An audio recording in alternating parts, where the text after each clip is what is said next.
Moving forward, like you see behind us, this encampment area has been cleared out successfully for the most part. We do still have some protesters, as you see behind us, that our officers are working diligently to try and disperse and hopefully come to a peaceful resolution without having to make any more arrests at this point. Talk to me about the challenges that you guys faced overnight. You guys were here for hours. You had protesters within this encampment, outside of the encampment, and now protesters on the other side, like you just mentioned. Talk to me about kind of what you guys were experiencing. Yeah, there was a multitude of hurdles to jump through.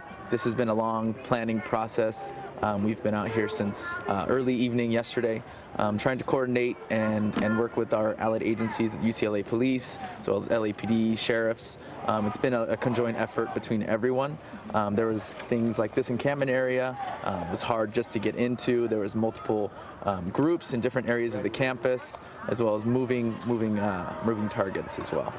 Talk to me about your game plan, because at one point you guys had some of those protesters pushed up against the stairs, and then another point they were pushed up against the library. And so how are these decisions kind of being made throughout the night?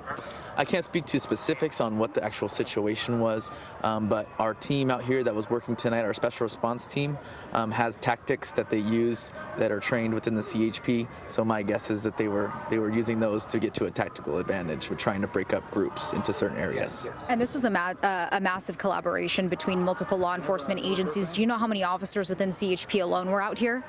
Last I heard, the approximate number was 250 officers, maybe more, coming from Los Angeles County, here in Southern Division, Border Division, which is Orange County, San Diego County, as well as Inland Division, which is Riverside County. Any challenges with some of these protesters? A lot of them seems like they, left peacefully. Some of them got into it with law enforcement. Kind of what was your experience and other officers' experience with detaining some of these protesters? Yeah, that's the case with any protest. There's going to be those peaceful protesters, which we support to the fullest. But when it becomes dangerous and violent, those are just unfortunate situations that we have to handle as they come. And now that the sun is up, now that this encampment is officially cleared, it's been here for a week now, what are the next steps here? Are officers going to come in and try to move the protesters over there? Will this area be cleared? Yeah, officers are still working diligently to try and clear this entire campus of protesters that are deemed no longer able to be here.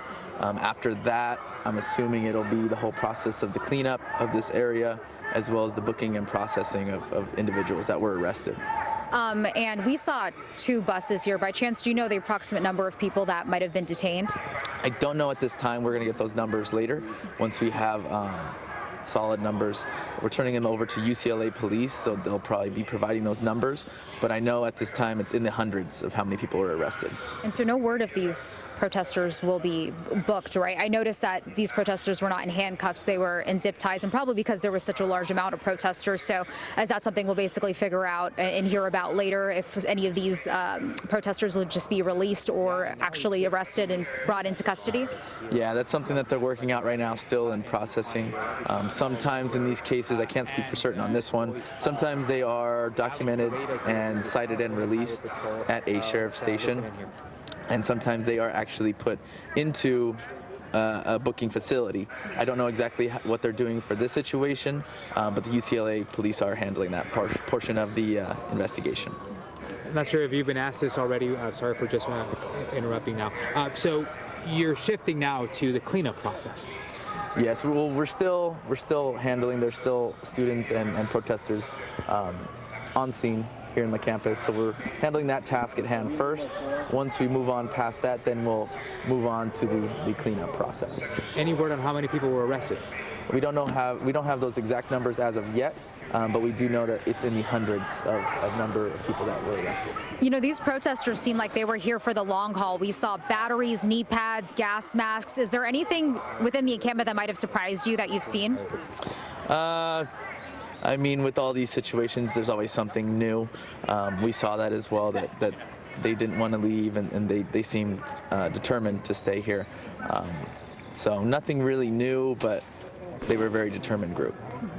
What goes into the process of strategizing the movement in? We saw you guys shifting in right from the get-go, then you kind of paused and stopped, and then you waited a little bit. What goes into that process? Yeah, there's a lot of tactics that go into it. Our officers that were here tonight are part of a special response team. They are trained in different ways on how to handle crowd control. So I can't speak to specifics on how they handled tonight, but it's possible that they were using those tactics to break groups apart and try to handle them as best as they can. Any idea if any gas or tear gas or anything was used? We know flashbangs were used, and we can see those canisters dispersed throughout the encampment, but any other tactics used? I don't have that information at this time. I do know, like as everyone was hearing, there was those canisters that were shot in the night, but as far as gas or any other forms of that, I'm not too sure at this time. There was a group that was locking arms here in front of the library, and you gave them the option. You leave voluntarily and you get arrested. Were you surprised by the amount of folks that refused to leave voluntarily? I wasn't here for that one, so I'm not too sure. I didn't see all that, but that's the goal of the CHP, is we never want to resort to using force. We want to make sure this can come to as peaceful a resolution as possible. If we could talk it out, we will, and that's what they did there. They wanted to try and make sure that we can give them a last chance to just leave peacefully. Hello, I'm Mark Brown. Get more great ABC7 content by clicking the subscribe button for our YouTube channel, and download the ABC7 Los Angeles streaming app on Fire TV, Android TV, Apple TV, and Roku to watch on your TV.